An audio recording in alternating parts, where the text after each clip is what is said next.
Hey, in this episode we are talking everything about sprayers, anywhere from the 1 gallon $10 handheld sprayers to something you'd put on your UTV or ATV, so stay with us. Hi, this is Tim and Joel. Welcome to Midwest Hunting and Outdoors by Two Dumbasses, a podcast about the outdoors, hunting, and being a steward of the land. Hey, welcome to Midwest Hunting and Outdoors by Two Dumbasses. Tim, today we're talking about all different kinds of sprayers that aren't related to tractors. So anything less than a 3-point hitch sprayer, we're going to cover the category, and we've got some experience on some of those, and some of those we don't, but we're going to talk to all the different ones. That's right. All right. And we've even, between us, we've even purchased a multitude of these. Yeah, in a category, for sure. I mean, everybody owns like 4 or 5, the 2-gallon spray ones, right? Yep. But we've owned even the higher end ones more than that. That's true. Yeah. So where do we start off? How do we want to present this to our audience? So there's a bunch of different types out there, as you just mentioned. I mean, hey, we're not going to talk 3 points. There's what I'm going to call man-portable sprayers. So man-portable sprayers would include those little spot sprayers that are 1 to 2 gallons. Or I think, 1 to 2 gallons. Then you also have those backpack sprayers that are part of that category. You have ATV, UTV sprayers, and then we have some derivatives of that. And I think for what our practice is we're really looking at man portable or ATV, UTV. We're not looking at anything that would have to do with a tractor. Yeah, food plots, controlling weeds in your property, fence lines, those type of things, but really kind of food plot oriented, right? Less than $500 probably. Yeah. Yep. So with that, there's a lot of derivatives of each of those that we're going to talk about, right? So, and you've got, in fact, you're the one who's actually schooled me a little bit on proper use of sprayers and making sure that hey, they work next year. We can sprinkle that in if you think it's appropriate. But well, one thing, every piece of knowledge I've gotten is from each mistake I've made, which is a lot of them. So we are the two dumbasses. Appreciate that little compliment there, though. You're welcome. Yep. So I think start with man portable sprayers. Okay. Right. So the easy one to talk about is we have these 1 to 2 gallon sprayers. I feel like I buy 1 or 2 of those every year. And there's reasons why we buy 1 to 2 of those every year, and we'll talk about that here in a second. And then you have these backpack sprayers. So let me talk just kind of advantages and disadvantages, and then we'll talk more about the spot sprayers and backpack sprayers. So the man portable, big advantage is no equipment's really needed, right? You need us. You need a workhorse. You're going to put it on our back, or we're going to be carrying it, right? So pretty economical, generally speaking. Disadvantages, they have a limited amount of fluid that you can take, right? So you're going to have to refill it fairly often and can be heavy, right? So I think we both, well, I don't own any backpack. You own a backpack. I own a backpack sprayer. Yeah. You happy with I that? bought it from Harbor Freight, $29.99. I think they're normally $39.99, but they go on sale a lot at $29.99 even now. This is 3 or 4 years ago. But yeah, I like it. The backpack straps are a little cheesy, and I've had to make some adaptive to it to make sure it sticks. But yeah, I use it a lot. Okay. You think about that. That's pretty cheap, $30. Yeah. And yet if I were to go and buy a little hand spot sprayer, and I'm talking buy the cheapest one, we're still going to spend $15 for a gallon. Yeah. It's what I like about it the most is you don't have to stop and pump up like this. So you got a little hand crank here, and you're just constantly spraying and hand cranking, and it works really good. So that brings up another thing. So that these man portable sprayers they range anywhere from $20 roughly to $400. Wow. right? And so certainly there's a higher end to them, right? So manual pump, as you just described for your Harbor Freight. Yep. There's battery powered, so you don't have to do that.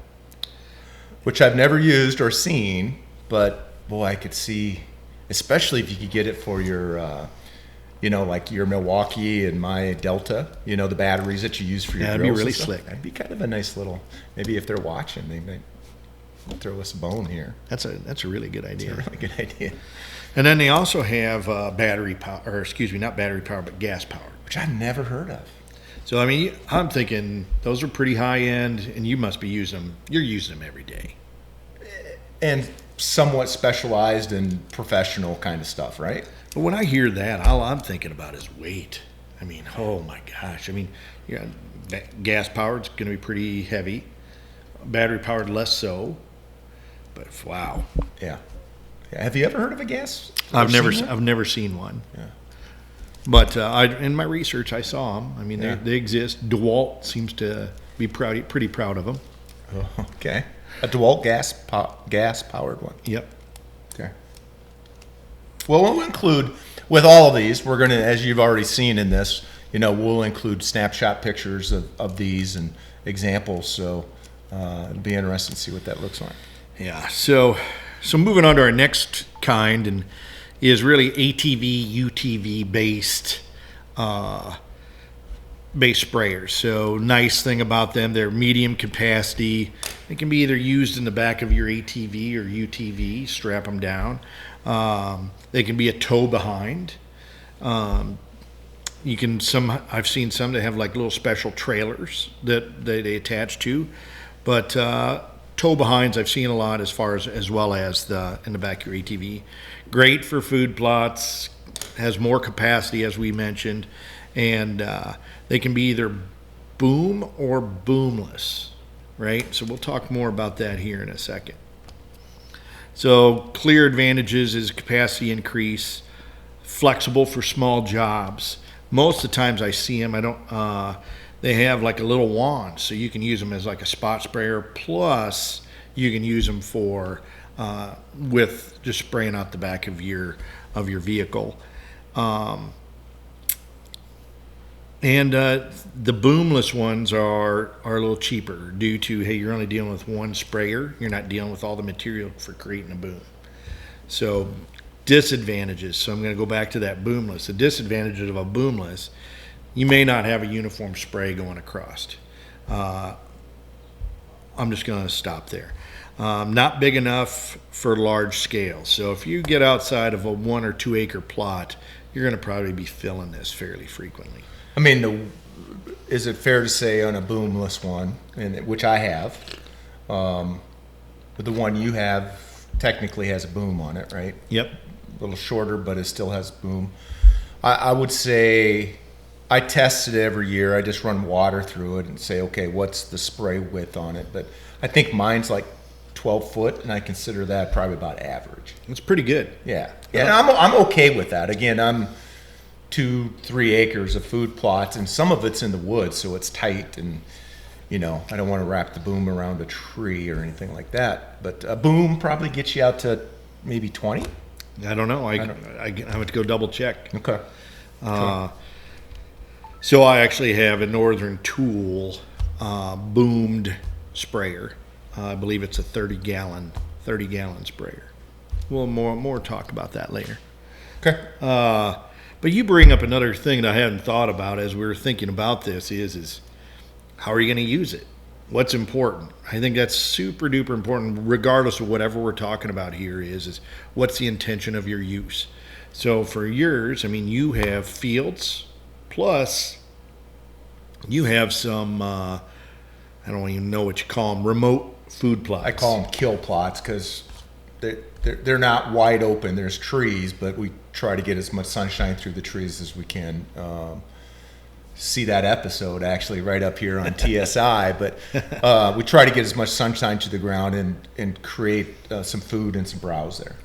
So you have to be able to get your ATV back through there, and a boom would be problematic.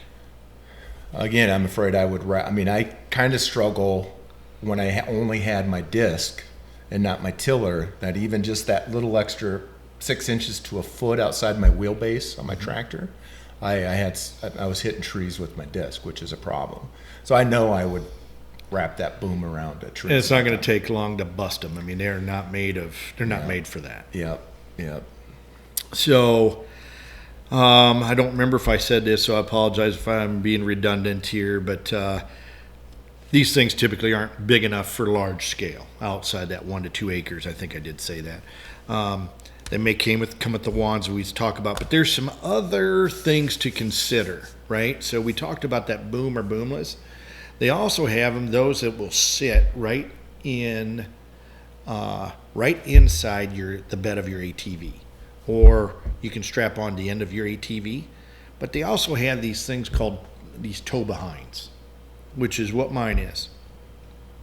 And so they'll basically have some sort of a rod that hangs onto this carriage of this cart that you're pulling this behind, and you'll put it right in with a pin in your hitch, where your hitch would be, and then you're pulling this behind, right? And then you're hooking it electrically up to your battery for your ATV. So what I would say, hey, the pros to that, and I did do a little bit of on this, is the pros are, is it has greater capacity. The cons are wheelbase and price.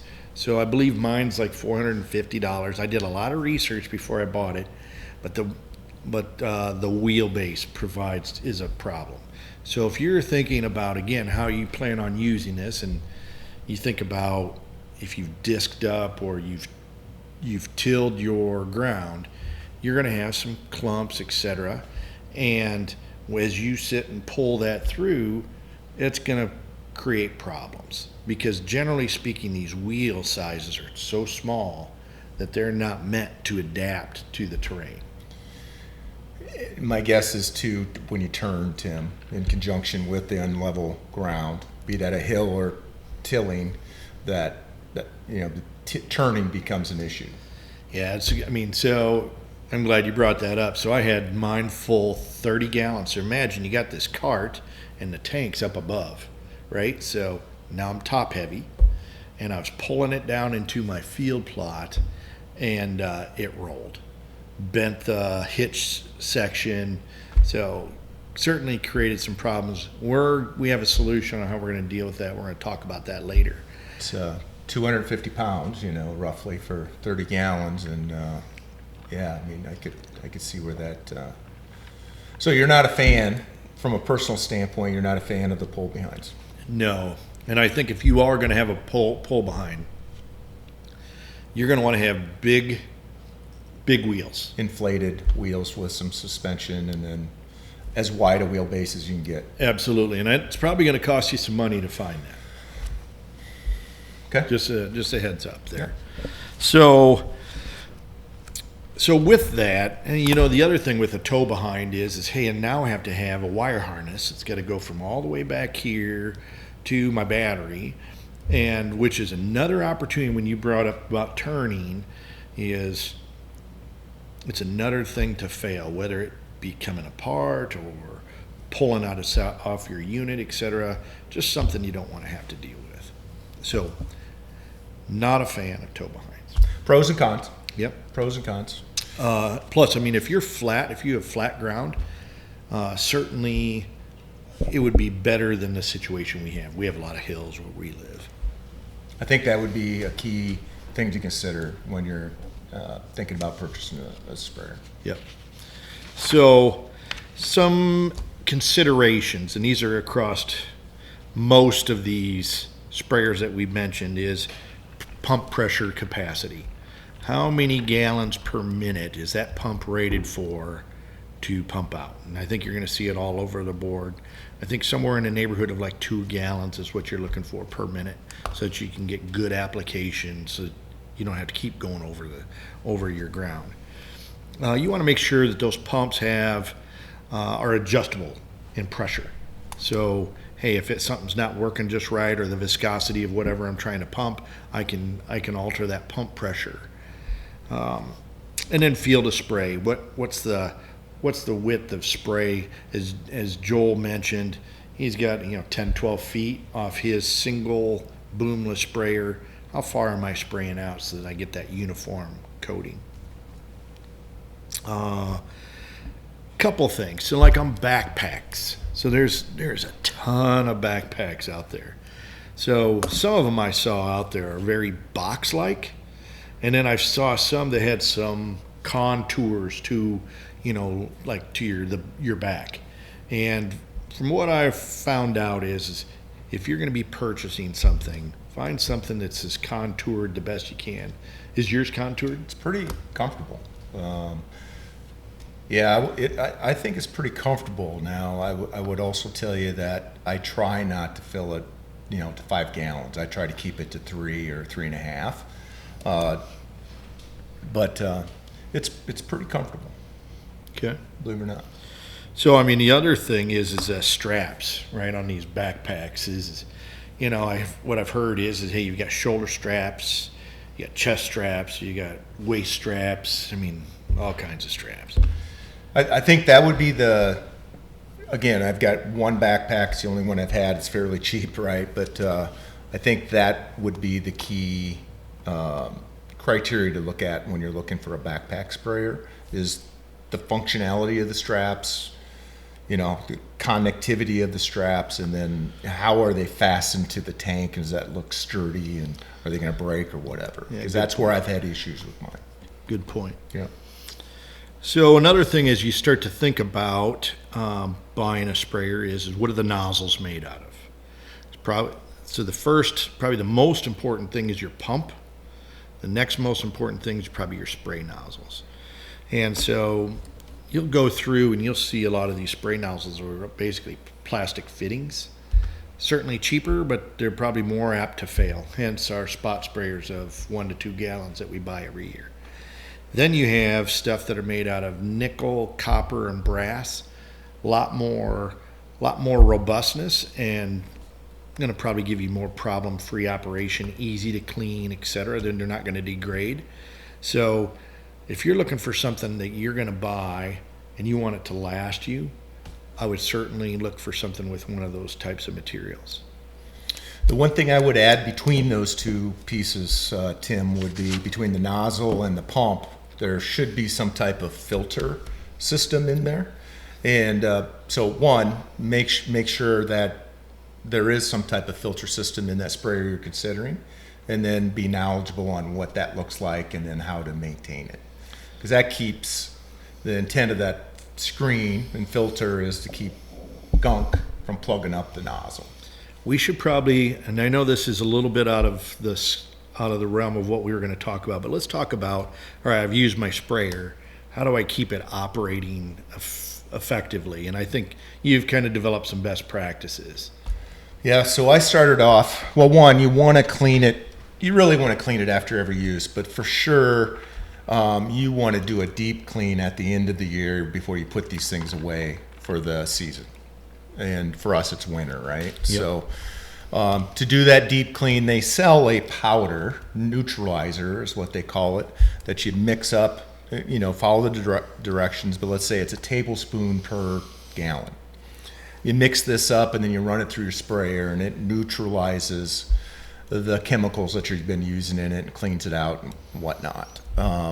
So I did that for a couple years. However, I've had some issues with getting that powder to dissolve, and it actually caused me problems and plugged up my filter, plugged up my nozzles, and yada, yada, yada. So I've gone to Dawn dishwashing soap, hot water if you can get it, but cold water's fine. Of rinsing, it very good multiple times at the end of the season, and make sure you, under pressure, run that soap and water through the nozzle and through the hose, and it works really well. Yeah, and that's what I've done too. I mean, and I think that goes for all sprayers, spot sprayers, everything. But it seems to do a good job of neutralizing it. Yes, I agree. Yeah, I mean, that's a practice I've been using as well.